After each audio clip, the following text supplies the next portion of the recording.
Hello students, welcome to my channel.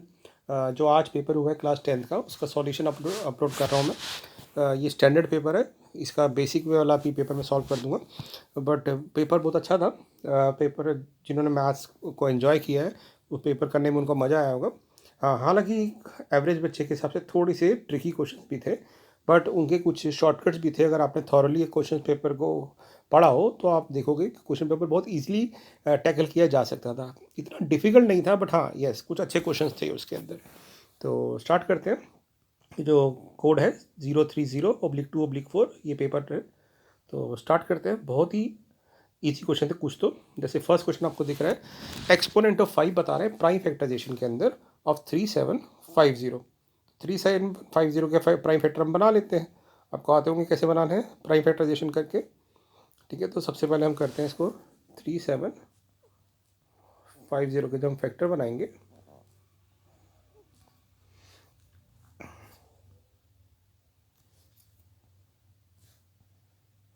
तो सबसे पहले 5 से डिवाइड किया, आ गया 750। ठीक है, अगर आप इसको थोड़ा सा जल्दी करना चाहते तो 25 से भी कर सकते थे। ठीक है ना, 25 से कर लेते हैं क्योंकि MCQ शॉर्टकट लगा सकते हैं। ठीक है, तो ये आ जाएगा 30। उसके बाद 5 करेंगे तो हमारे पास आ जाएगा 6। तो हम ये कह सकते हैं 1 2 और 2 यहाँ से आ गए एक तरह से। ठीक है, तो क्या हो गई 25 और 25, 625 इंटू 6 कर रहे हैं तो आ रहा है 3750। इसका मतलब 5 की पावर कितनी हो गई, 4। तो ऑप्शन नंबर बी हमारी करेक्ट हो गई। ठीक है, तो ये ऑप्शन थी हमारी। उसके बाद चलते हैं अगले क्वेश्चन की तरफ। तो यहाँ पूछा हुआ है कि एक ग्राफ एक्स एक्स को 3 पॉइंट पे कट करता है इस तरह से। तो 3 तो ये हो गए और 2 जगह टच करता है इस तरह से। 2 अदर पॉइंट पर टच करता जाता है, तो जहाँ पे भी टच करेगा तो टच करने का एक पॉइंट हो गया आपके पास, यानी 2 जीरो यहाँ से हो गए, 3 जीरो यहाँ से हो गए। इसका मतलब टोटल हमारे पास कितने जीरोज होंगे, 5 जीरोज होंगे। तो इसकी ऑप्शन हो जाएगी डी। तो यानी पहले पार्ट का आंसर होगा बी और दूसरे पार्ट का आंसर हो जाएगा डी। अगले क्वेश्चन पे चलते हैं। ये थोड़ा सा इजी क्वेश्चन था, बट हाँ अगर आपने इसको लंबे मेथड से किया होगा तो थोड़ा सा डिफिकल्टी हो सकती है आपको सॉल्व करने में, थोड़ा लेंथी मेथड लगा हुआ। आगे क्वेश्चन बहुत ईजी है। ठीक है, तो यहाँ पे क्या क्वेश्चन देखिए, यहाँ पे एक ही क्वेश्चन दी हुई है आपको। मैं इसको यहाँ कर देता हूँ। हाँ, दिख रहा है आपको। यहाँ पे पूछा हुआ है कि कौन से इसकी इस इक्वेशन के सॉल्यूशन क्या होंगे। तो आपको पता होगा ऐसी क्वेश्चन को हम कैसे सॉल्व करते हैं। दोनों इक्वेशन को ऐड करते हैं, एक बार सब्ट्रैक्ट करते हैं और उसके हिसाब से हम क्वेश्चन के आंसर निकालते हैं, राइट। बट अगर आप ध्यान से देखें, हमें इस क्वेश्चन को पूरा सॉल्व करने की ज़रूरत नहीं थी। क्यों नहीं थी, देखें ज़रा। कि अगर हम इन दोनों इक्वेशन को ऐड कर देंगे तो आप देखोगे हमारे पास आएगा 65x plus 65y equal to 65। तो हम 65 को अगर कट कर देंगे तो हमारे पास आंसर आ जाएगा x plus y equal to 1। यानी हमारे को x और y जो निकालना है वो x plus y equal to 1 को सेटिस्फाई करे। तो जब अगर मैं ऑप्शन देख रहा हूँ तो सिर्फ फर्स्ट ऑप्शन ऐसी है जिसमें मैं x और y का सम, यानी इन दोनों का सम जो कर रहा हूँ तो वो 1 आ रहा है। जैसे -1 और 2 करने पे 1 आ रहा है, अदरवाइज यहाँ -1 आ रहा है, यहाँ 3 आ रहा है, या -5 आ रहा है। तो ऑप्शन नंबर ए करेक्ट हो जाएगी, डायरेक्टली दिख रहा है हमें, राइट। तो ये आंसर हो गया। एक चीज़ और मैं बताना चाहूँगा, जो पेपर 1, ये जो हमारा क्वेश्चन नंबर 1 है, इसकी जो आंसर की में ऑप्शन दे रखी है वो दे रखी है सी। तो सी तो इसकी गलत हो जाएगी क्योंकि 5 की पावर अगर हम कर रहे हैं तो 5 की पावर तो आ रही है हमारे पास 4, है ना। तो यहाँ पे आंसर की में इसका आंसर गलत दिया हुआ है। अब बात करते हैं इसकी। तो थर्ड क्वेश्चन तो हो गया। अब करें बात क्वेश्चन नंबर 4 की। देखिए ज़्यादातर बच्चों ने इनको कैसे किया होगा, देखो यहाँ लिखा है कि these are the vertices of an equilateral triangle, right. तो इक्वलर ट्राइंगल की अगर वर्टिसेस है, ठीक है, क्वेश्चन आपको विजिबल नहीं है तो देख लीजिए। अगर इक्वलर ट्राइंगल है तो obviously A B equal to B C equal to A C होगा, ये आपने लगाया होगा। बट अगर आप इसको थोड़ा सा ध्यान से समझने की कोशिश करें इस क्वेश्चन को कोऑर्डिनेट ज्योमेट्री से, तो हम देख रहे हैं क्या हो रहा है क्वेश्चन में। एक वर्टेक्स है इसका बी, और एक वर्टेक्स है 3√3, तो 3√3 समवेयर यहाँ हो जाएगा, लेटस से यहाँ हो जाएगा। ठीक है, x की वैल्यू 3 है और y की वैल्यू √3 है। ये हमारे पास b हो गया, ये हमारे पास a हो गया। अब इक्वलर ट्रायंगल अगर मैं इसको बनाऊंगा तो या तो इक्वलर ट्रायंगल ऐसे बनेगा, क्योंकि इसकी ना x कोऑर्डिनेट 3 दिया हुआ, इसका मतलब ये इधर की तरफ ही बनेगा, राइट। और अगर मैं ध्यान से देखूं तो ये जो x है ये 3 दिया हुआ है, हाइट इसकी √3 दी हुई है। तो अगर मैं इस एंगल को निकालने की कोशिश करूँ तो एंगल कितना आएगा ट्रिग्नोमेट्री से, tan थीटा क्या आ जाएगा, √3/3 यानी 1/√3 यानी 30 डिग्री एंगल आ रहा है। यानी 30 डिग्री एंगल अगर आ रहा है तो यहाँ पे भी 30 डिग्री एंगल ही होगा। इसका मतलब जितनी हाइट ऊपर है उतनी हाइट नीचे होगी, तो यानी ये √3 होगा। बट क्योंकि ये नीचे की तरफ है तो इसका आंसर हो जाएगा -√3। इस तरह से हम ट्रिग्नोमेट्री का एग्जाम्पल लेके भी इस क्वेश्चन को कर सकते थे, ज़रूरी नहीं है हमें प्रॉपर इसको करना पड़े, राइट। अब चलते हैं अगले क्वेश्चन की तरफ। ये क्वेश्चन तो बहुत इजीली कर लिया होगा आपने। ये बीपीटी थ्योरम और एरिया वाली थ्योरम का, रेशियो थ्योरम का एग्जाम्पल था। यहाँ कह रहा है कि D E parallel to B C है। डी अगर पैरेलल टू बी सी है तो इसका मतलब आप बीपीटी थ्योरम भी लगा सकते हैं इसके अंदर। और वो पूछ रहा है कि इसका एरिया बताओ। तो हमने पढ़ा हुआ है अगर ये दोनों ट्राइंगल आपके पास सिमिलर है तो इनका जो एरिया होगा, एरिया का रेशियो, वो इनकी साइड्स के स्क्वायर के प्रोपोर्शन होगा। तो ऑब्वियसली ये ट्राइंगल क्या है, हमारे सिमिलर है। आप आराम से प्रूव कर सकते हैं ए बी सी और ए डी कैसे ये दोनों एंगल इक्वल है, ये दोनों एंगल इक्वल है। तो दो अगर एंगल इक्वल है तो तीसरा भी एंगल इक्वल होगा। तो इसका मतलब क्या होगा, इनका जो रेशियो आ जाएगा वो किसके इक्वल होगा, इनकी साइड्स के स्क्वायर, साइड्स का जो रेशियो होगा उसके इक्वल। तो हम इसको ले सकते हैं कि ये A B by A D का स्क्वायर भी हो सकता है। तो ए बी तो हम निकाल सकते हैं ना। ए बी कैसे निकालेंगे, दिख रहा है आपको, A B C. A B कितना हो जाएगा, ए बी ये पूरी लेंथ होगी तो ये आ जाएगी 5, और ए डी कितना हो जाएगा 2। तो 5/2 का स्क्वायर कितना आ जाएगा 25/4। तो हमारी कौन सी ऑप्शन सही हुई, ऑप्शन नंबर डी करेक्ट हो गई। तो इसका आंसर डी था। तो वो कर ही लिया होगा आपने सबने, ठीक है। अगले क्वेश्चन की तरफ चलते हैं। तो ना कई क्वेश्चंस को ऐसे नहीं कि हमने प्रॉपर करना है। जैसे इस क्वेश्चन के अंदर भी, 6 क्वेश्चन के अंदर बच्चों ने कॉट से पहले सेक और कॉसेक निकाला होगा, जबकि जरूरत नहीं है। अब देखो कॉट की वैल्यू 1/√3 हमें पता कब आती है, कब आती है 60 डिग्री में। इसका मतलब मेरे पास एंगल हो गया 60 डिग्री। तो मैं 60 डिग्री यहाँ क्यों ना पुट कर दूँ। तो cos 60 आपके पास हो जाएगा 2 का स्क्वायर हो गया 4, और cosec 60 हो गया आपका 2/√3 का स्क्वायर यानी 4/3। तो इसको हम सॉल्व करेंगे तो आ जाएगा 12 और 4 16/3, जिसको हम ब्रेक करेंगे तो आ जाएगा 5:1/3। तो डायरेक्ट क्वेश्चन आ रहा है, बजाय मैं कॉट से पहले सेक निकालूँ, कॉसेक निकालूँ या आइडेंटिटी केस करूँ, तो नोन अगर वैल्यू हो तो हम इस तरह से लिख सकते हैं। तो यानी इसका ऑप्शन हो जाएगा आपका डी, राइट। अगले क्वेश्चन की तरफ चलते हैं। यहाँ पूछा हुआ है area of a quadrant of a circle, उस circumference of a circle is this. Circumference क्या होता है सर्कल का, पता होगा आपको, 2πr। तो 2 × 22/7 × r, ठीक है। तो अगर हम इसको डिवाइड कर देते हैं, पहले 2 से कट करेंगे तो ये आ जाएगा 8 और 8, और इसको कट करेंगे तो आ जाएगा 4, यानी r मेरे पास आ गया 28। 8 से आ गया 28। अब पूछ रहा है एरिया क्वाड्रेंट बताओ। तो एरिया क्वाड्रेंट क्या होता है, 1/4 πr², यानी पाई हो गया हमारा 22/7 और r स्क्वायर, तो 28 × 28। तो ये 7 और 28 कट जाएगा तो हमारे पास आंसर आएगा। तो इसको वैसे एक और चीज़ भी थी, देखो अब इसको मल्टीप्लाई करने की जरूरत नहीं है। अब यूनिट डिजिट देखो, 2 और 8 6 हो रहा है, तो आखिरी यूनिट डिजिट पे सिर्फ 6 दे रखा है, बाकी किसी की यूनिट 6 नहीं है, तो आंसर नंबर सी हो जाएगा। तो इस तरह से आप टाइम भी सेव कर सकते थे अगर ऐसा क्वेश्चन आता था, है ना। तो बहुत ईजी था ये भी। तो वैसे आप मल्टीप्लाई करके देख रहे हैं तो 616 ही आ रहा है। तो ये भी क्लियर होगा क्वेश्चन।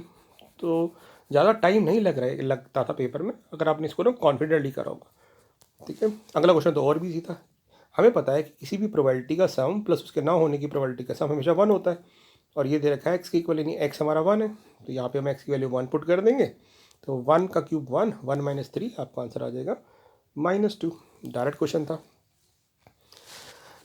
अगला क्वेश्चन देखते हैं। यहाँ कह रहा है कि ग्रेटेस्ट पॉसिबल स्पीड बतानी है गर्ल की जो 45 मीटर और 175 metre exact number of minutes में कवर कर सके। तो बेसिकली ग्रेटेस्ट का मतलब common factor, highest common factor हमें निकालना था। तो हम 95 को क्या लिख सकते हैं, 19 × 5। अगर आपको टेबल याद हो 19 की, इसको लिख सकते हैं 19 × 9, ठीक है। तो कॉमन क्या आ रहा है दोनों में, ऑब्वियसली 19 कॉमन आ रहा है, क्योंकि 5 और 9 में कुछ कॉमन नहीं है।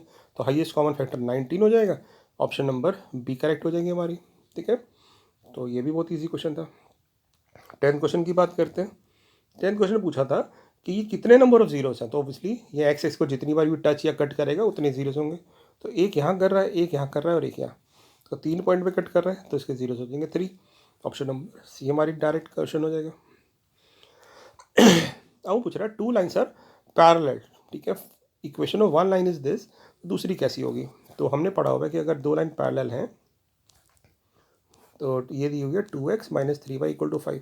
तो अगर कोई लाइन इसकी पैरेलल होगी, बिल्कुल पैरेलल, तो उसमें ये पार्ट सेम रहेगा या प्रोपोर्शनल हो जाएगा कह सकते हैं। यानी प्रोपोर्शनल का मतलब बेटा कि हम किसी भी कॉन्स्टेंट से मल्टीप्लाई कर दें, क्योंकि रेशियो सेम आना चाहिए ना। आपने पढ़ा होगा a1/a2 = b1/b2 not equal to c1/c2। तो इसी का प्रोपोर्शन आना चाहिए। तो हम यहाँ से देख पा रहे हैं कि x और y का कोएफिशिएंट ना ऑपोजिट है, तो सेम साइन वाले तो बिल्कुल नहीं होंगे। तो यहाँ पे दोनों माइनस साइन है, ये बिल्कुल नहीं होगी। दोनों प्लस के हैं, ये बिल्कुल नहीं होगी।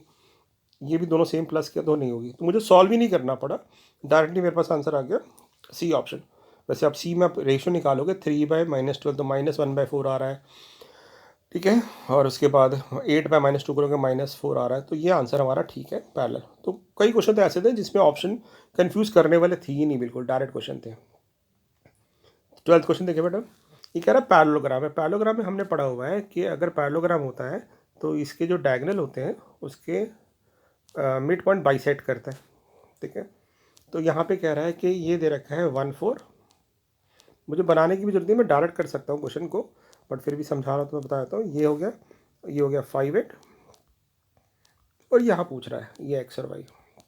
तो मिड पॉइंट इक्वल है, नहीं तो एक और थ्योरम पड़ी हुई है कि इन दोनों का y कोऑर्डिनेट का सम और इन दोनों के y कोऑर्डिनेट का सम सेम होता है, सेम x के लिए भी। मैं पूरा कोऑर्डिनेट नहीं निकालूंगा क्योंकि उसने मुझे पूछा ऑर्डिनेट बताओ। यानी हम ये कह सकते हैं कि ए और सी का जो y का सम होगा, यानी 4 और 8 12, वही बी और डी के कोऑर्डिनेट का सम होगा, यानी y + 3। तो y कितना आ गया, डायरेक्टली देख पा रहे, y आ जाएगा हमारे पास 9। तो ऑप्शन नंबर बी हमारी डायरेक्ट करेक्ट हो जाएगी, ठीक है ना। तो कई क्वेश्चन ऐसे नहीं कि हमें पूरे सॉल्व करने की जरूरत है, डायरेक्ट भी कर सकते थे, ठीक है। 13 की बात करते हैं, बी और सी बराबर है, और बी और ई बराबर है, एफ और सी बराबर है। यहाँ से देख सकते हैं कि सी और एफ बराबर है, बी और ई बराबर है। तो ऑब्वियसली ए क्राइटेरिया से तीसरा एंगल भी बराबर होगा, ठीक है। तो तीनों एंगल बराबर हो गए, तो इसका मतलब ये या तो सिमिलर होगा या कॉन्ग्रुएंट होगा, ठीक है ना, क्योंकि तीनों एंगल बराबर है। तो नीदर वाली ऑप्शन तो वैसी चलेगी। अब क्योंकि यहाँ पे साइड्स ए बी और डी की साइड का जो रेशियो है हाफ है, तो अगर साइड का रेशियो हाफ है, आपको दे रखा है, तो साइड का रेशियो हाफ है, तो इसका मतलब सिमिलर हो गई, बिल्कुल ठीक है, क्योंकि साइड प्रोपोर्शनल है, एग्जैक्टली सेम नहीं है। एग्जैक्टली सेम होती ना ए बी = डी, तो हम कहते हैं यस ये कॉन्ग्रुएंट है, बट साइड प्रोपोर्शनल है, सेम नहीं है। इसका ऑप्शन नंबर हो जाएगा बी, भी सिमिलर है, कॉन्ग्रुएंट नहीं है, ठीक है। कॉन्ग्रुएंट में एग्जैक्ट होता है, तो कॉन्ग्रुएंट तो नहीं होगा बिल्कुल। अब चलते हैं अगले क्वेश्चन की तरफ, ठीक है। यहाँ कह रहा है कि एक ट्राइंगल बनाया है हमने,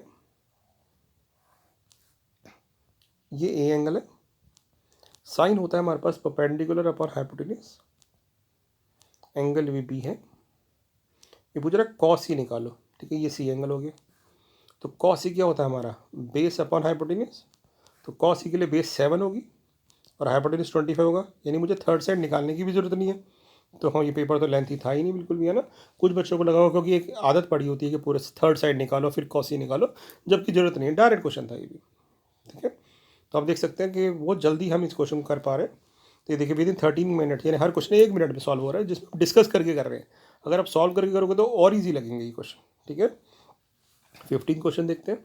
ये कह रहा है एक मिरर हैंड है जिसकी लंबाई, जिसकी लेंथ जो है 84 मीटर है, तो वो इतने टाइम में कितनी डिस्टेंस कवर करेगी। तो बेसिकली इसका मतलब है कि एक तरह से ये सर्कल की रेडियस है, ये मिनट हैंड इस सर्कल की रेडियस है, तो ये कितने मिनट में कवर करेगी। बेसिकली के लिए हमें ये लेंथ निकालनी है, ये वाली लेंथ है ना। तो हमें पहले ये एंगल पता होना चाहिए, क्योंकि लेंथ ऑफ आर्क का क्या फॉर्मूला होता है, θ/2πr, θ/360 × 2πr। तो हमें पता है कि जो मिनट हैंड होती है वो 60 मिनट्स में 360 डिग्री एंगल बनाती है, और ये मिनट का डिफरेंस है 15। तो 15 मिनट में कितना बनाएगी, 15 मिनट में बनाएगी, ये 6 से काट दिया, यानी 1 मिनट में 6 डिग्री एंगल बनाती है, तो 15 मिनट में 90 डिग्री एंगल बनाएगी। इसका मतलब लेंथ कितनी हो जाएगी, 90/360, यानी 1/4, और उसके बाद 2πr।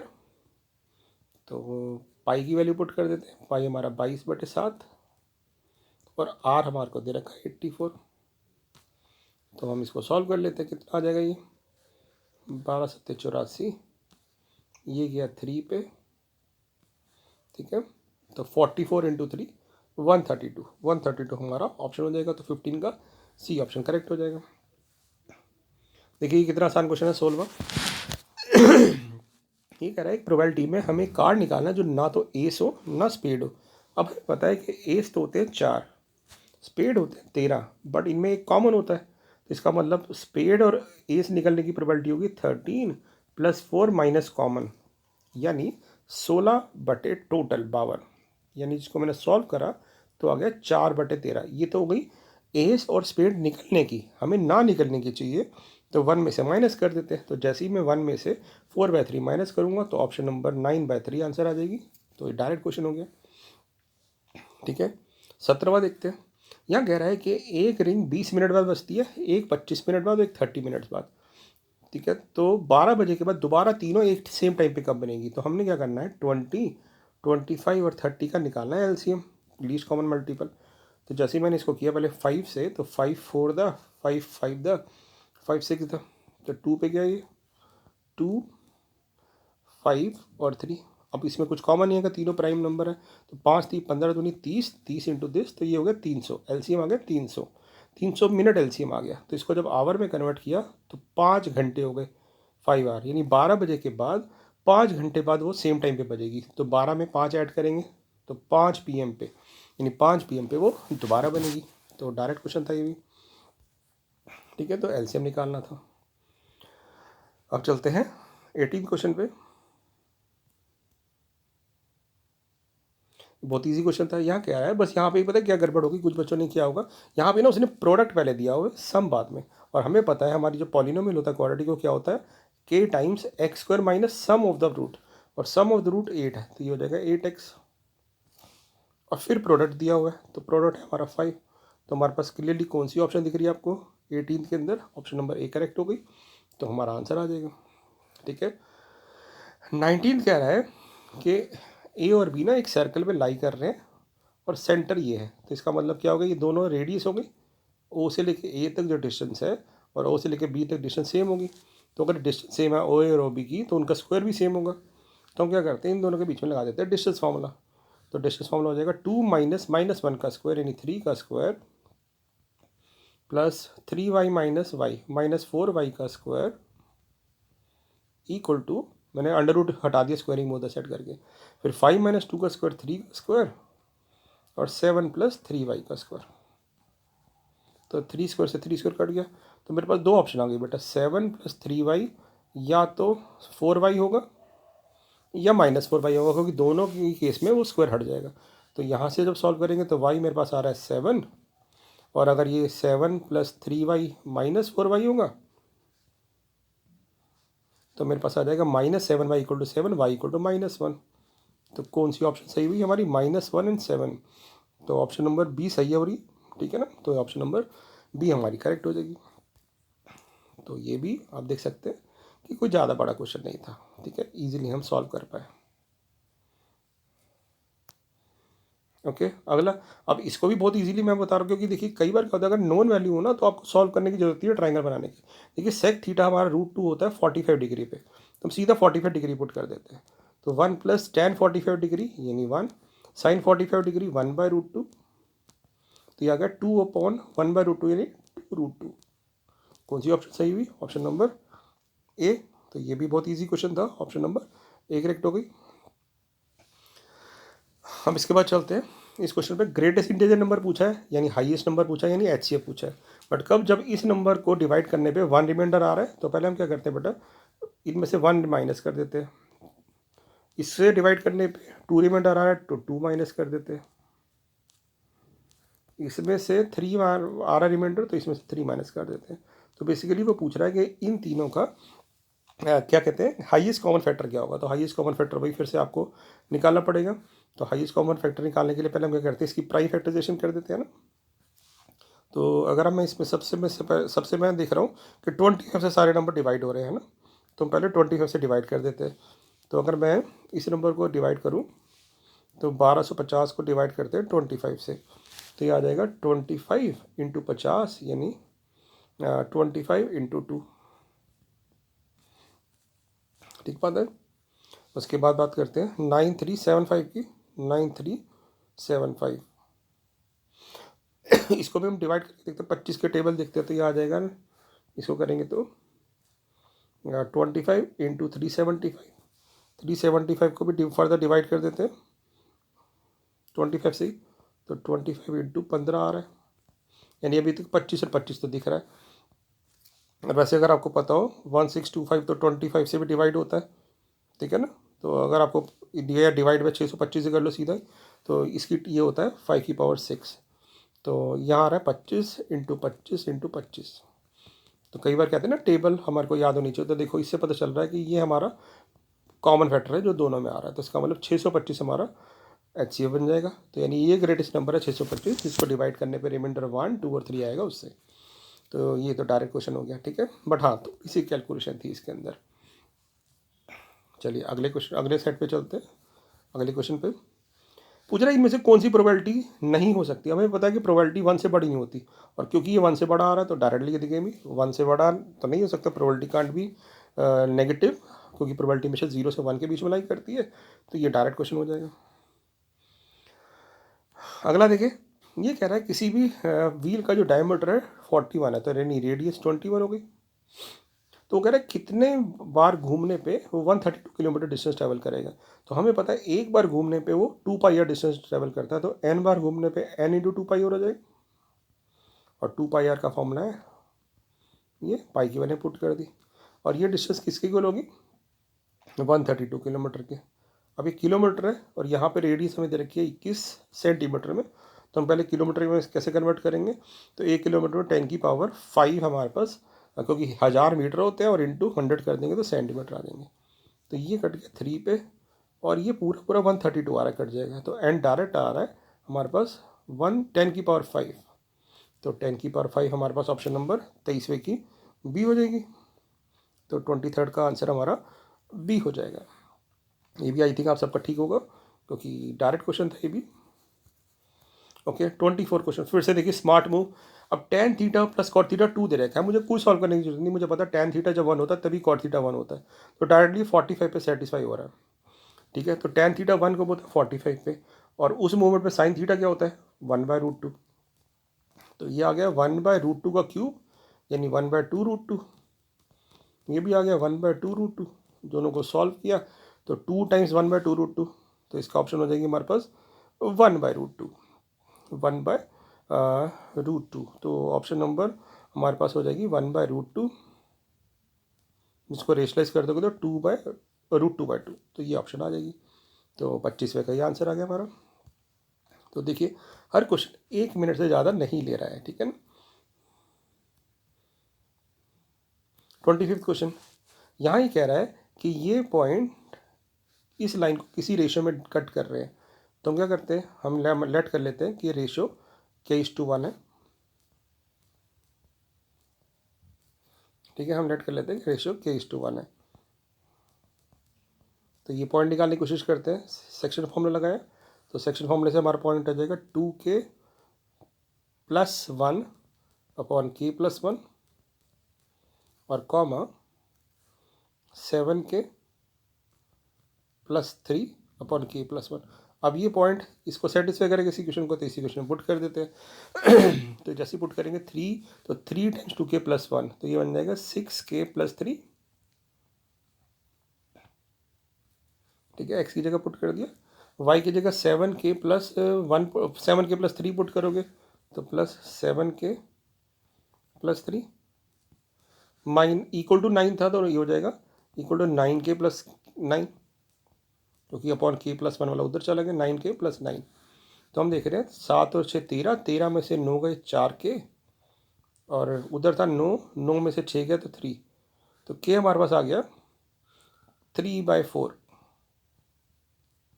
क्या आ गया हमारे पास 3/4। तो ऑप्शन नंबर क्या होगी सी, 25th का सी ऑप्शन हो जाएगा, ठीक है। तो ये भी थोड़ा सा कैलकुलेशन वाला था, ठीक है। अगला देखते हैं। अब अगले में फिर से स्मार्ट मूव था। स्मार्ट मूव क्या था बेटा, यहाँ कह रहा है कि x = 1 इसका फैक्टर है, ठीक है। x इक्वल टू 1 इसका फैक्टर, यानी इसको मतलब हो गया x इक्वल टू 1 पुट करने पे ये 0 आ रहा है, तो हम इसको x इक्वल टू 1 पुट कर देते हैं, तो ये आ जाएगा 1 plus A plus 2b, 1 plus A plus 2b equal to 0।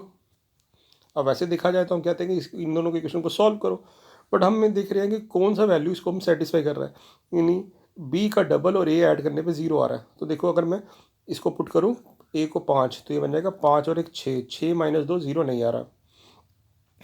ए को 9 पुट करूँगा तो 1 और 9 10, 10 माइनस 5 पुट करूँगा तो -10, सेटिस्फाई हो रहा है, तो ऑप्शन नंबर बी करेक्ट हो जाएगी। तो मुझे ऑप्शन को सॉल्व मतलब इसको दोनों इक्वेशन को सॉल्व करने की ज़रूरत ही नहीं पड़ी, डायरेक्टली आ गया मेरे पास, तो मैं कह दूंगा कि ऑप्शन नंबर बी हमारी करेक्ट हो गई। ठीक है ना। 27 क्वेश्चन तो बिल्कुल ओरली था। ये पूछ रहा है कि अगर ए और बी दो को प्राइम नंबर हो जिनमें कुछ कॉमन नहीं होता, जैसे एग्जाम्पल के लिए मान लेते हैं 2 और 3, तो उनका क्यूब क्या होगा, तो 2 का क्यूब हो गया 8 और इसका क्यूब हो गया 27, तो ये इनमें भी कुछ कॉमन नहीं आ रहा, तो ये भी क्या रहेंगे 27 का क्या हो जाएगा को प्राइम, तो वो को प्राइम ही रहेंगे। ठीक है ना।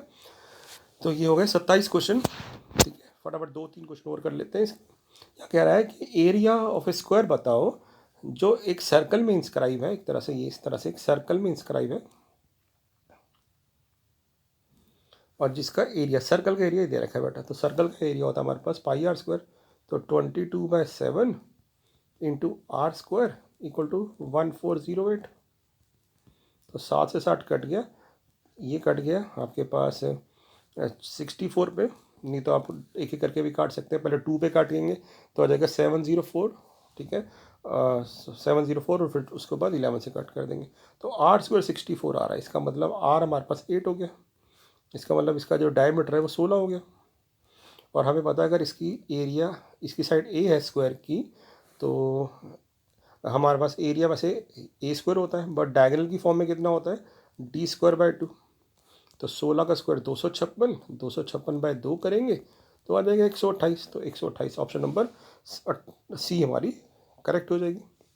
ठीक है, तो वो ये भी बहुत इजी क्वेश्चन था, तो इसको मैं रब कर देता हूँ। हाँ, बट ज़्यादातर बच्चों ने इस टाइप के क्वेश्चन नहीं किए होते, तो इसलिए हम कहते हैं कि पहले प्रैक्टिस की होगी ना, तो पेपर बहुत ईजिली सॉल्व हो जाएगा।